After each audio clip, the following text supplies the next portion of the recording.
first discussion is going to be about the gear that you maybe already have or you need to get.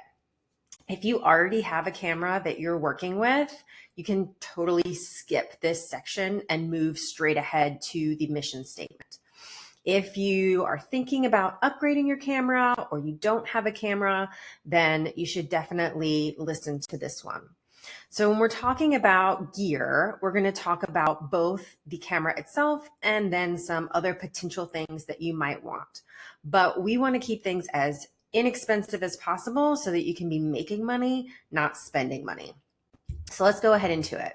So obviously you need a camera. I am a Canon user, so I'm going to be talking about Canons because that's just what I know. Nikon is also a wonderful option, but that's not my area of expertise, so that's not what I'm going to be talking about. I only want to share with you actual cameras that I have used and work with and enjoy.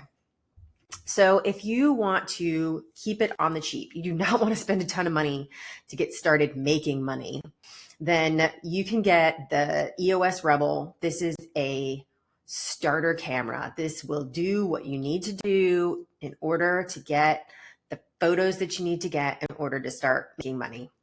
And I think when I last looked, it was like $375. You will also note that there are going to be links to all of these things in your workbook, and they are affiliate links.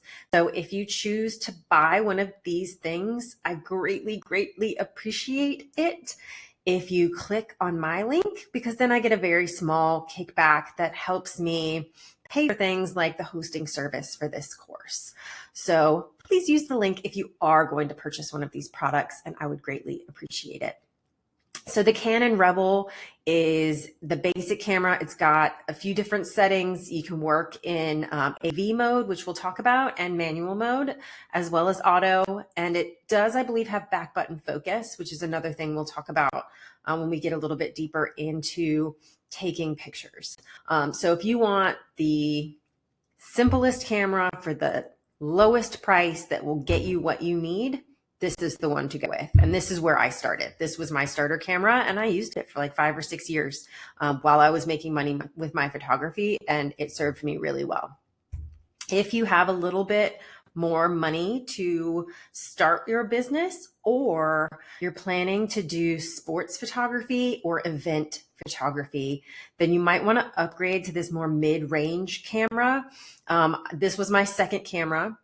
It's a Rebel T7, and it comes with both an 18-by-55mm lens and a 75-by-300mm lens, which means you can take images when you're near the subject, as well as you can zoom into the subject, which is really important when you're taking event or sport photography. So if you're thinking about one of those things, I would splurge on this slightly more expensive camera that comes with both lenses.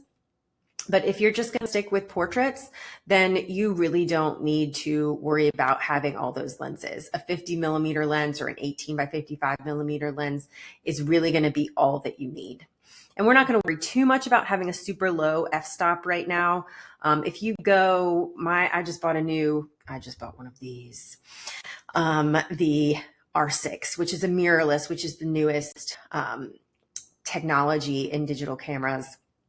And some of the lenses for these, in order to get a low f-stop, can run over $1,000 just for the lens. So you don't need to spend that kind of money right now. You can go with a very simple $200 lens for even this camera and have excellent results. The reason I upgraded to this camera was because of the functions it has for portraits. It has an automatic system on it that will focus on your subject's eyeballs. My current camera, I have to auto focus it for each shot. So I'm clicking on the back, putting the focal point in the right spot. And that takes some time, and it can be awkward while the person's standing in their pose waiting for you to get the focal point in the right place.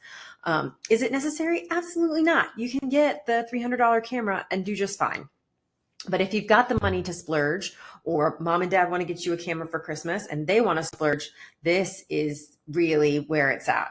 This one also does not come with the lens. So you've got to buy the camera and the lens, which I just did. And I've linked the less expensive lens, which is actually the one that I purchased, so that you're not spending $3,000, almost $4,000 on a camera and a lens in order to make $10,000 in a year doing your photography. Once you take the camera off of that, that's not a whole lot.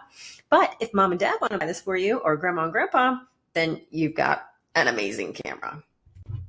All right, so if you do not have a camera, or mom and dad don't have a camera that you can borrow, then you need to get yourself one of these cameras right now. So go over to the workbook. You've invested in this course, so you need to invest in the right equipment. You are not going to make money off your photography if you're taking pictures with your iPhone. So go over to the workbook, choose the camera that's in the right fit for you, whether it is the least expensive or the most expensive. Doesn't really matter at this point, as long as you have a digital SLR camera that is going to take pictures above and beyond what somebody can do with their iPhone. And it's going to allow you the ability to get those images on an SD card, put it onto your computer, and do the kind of editing that makes the difference between a professional photographer and somebody that's taking iPhone pictures. So go over there right now to the workbook, order it. When it arrives, I'm waiting for my R6 to arrive right now. It could come today. It could come tomorrow. If the doorbell rings, I'm going to run. I'm going to get it. I will unbox it for you, but I don't think that's going to happen. I think it's going to come tomorrow. So get it out of the box right away. When it comes, start playing with it. The manual is ridiculously long, but there are all kinds of tutorials on YouTube, and I'm going to be starting to make some as well that can help you set it up to take beautiful pictures, set your features. And you don't need to know everything about these cameras to use them. They have way too many bells and whistles that you will never need. So you're just going to go with setting up the basic stuff, and I'll walk you through that in a future module. All right, so a couple extra things that you might want to think about. These are super cheap. They're like 20 bucks, and it's a reflector. I didn't start using a reflector in my business until, I don't know, maybe 3 years ago, and it has been a game changer. I don't know what I would do if I didn't have it with me. So these reflectors, they like roll up like the things you put on the front of your car window to keep them from being too hot in the summertime.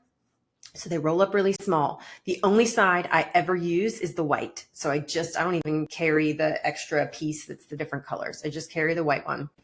And I use it if there's like a weird green, or maybe they're standing on brick. I use the reflector. I hold it under my camera. And the key is you want this one because it has the handle. I had one that didn't have a handle. It was a huge pain in the behind. So I've got the one with the handle now, and I can hold it with my camera, and it will bounce nice, clean light back onto your subject instead of having that green or red or whatever it is in the background. You definitely need an SD card. Check and see if the cameras are currently coming with the SD card, or if you need to buy an SD card separately. They are not expensive. And this is a huge one. 128 gigabytes is going to take you through just about any event or photo shoot you could possibly need. I started with an 8 gigabyte SD card, and I would sometimes fill that one up, but this is more than enough. All right. So our next step is going to be talking about finding our motivation and really doing this. So committing to doing this, doing things that maybe make us a little bit uncomfortable, especially if you're an introvert like me that has a hard time reaching out to people and saying, I do this thing. Why don't you purchase my services? That can feel really uncomfortable for a lot of people, including myself. So we're going to walk through your motivation to get you through some of those difficult